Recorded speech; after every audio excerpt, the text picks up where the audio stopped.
আসসালামু আলাইকুম ওয়া রাহমাতুল্লাহ।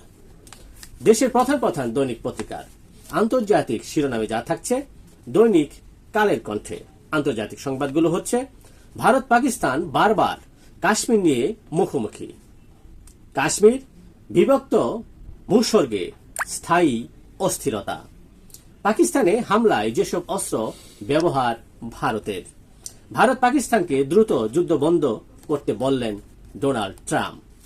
দৈনিক ইত্তেফাকের আন্তর্জাতিক খবরগুলোর মধ্যে থাকছে, ভারত পাকিস্তান সামরিক শক্তিতে কে এগিয়ে, গাজায় ক্ষুধা যুদ্ধ চলতে থাকলে যুদ্ধবিরতি আলোচনা অর্থহীন, ইসরায়েলি হামলায় আরও 59 জন নিহত, ক্ষেপণাস্ত্র হামলার পর পাকিস্তানের রাস্তায় ট্যাঙ্ক দেখা গেছে, ভারতে গতকাল যুদ্ধ পরিস্থিতির মহড়ায় যুক্ত হয় শিক্ষার্থীরাও। এই ছিল দেশের প্রধান প্রধান দৈনিক পত্রিকার শিরোনামে উঠে আসা শীর্ষ সংবাদ, যা নিয়ে এতক্ষণ আপনাদের মাঝে উপস্থিত ছিলাম।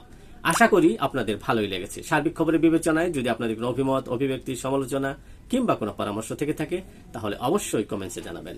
আপনাদের কমেন্টসের প্রত্যাশায় আজকের মতো এখানে বিদায় নিচ্ছি। আবারও দেখা হবে আগামীকাল ঠিক একইভাবে।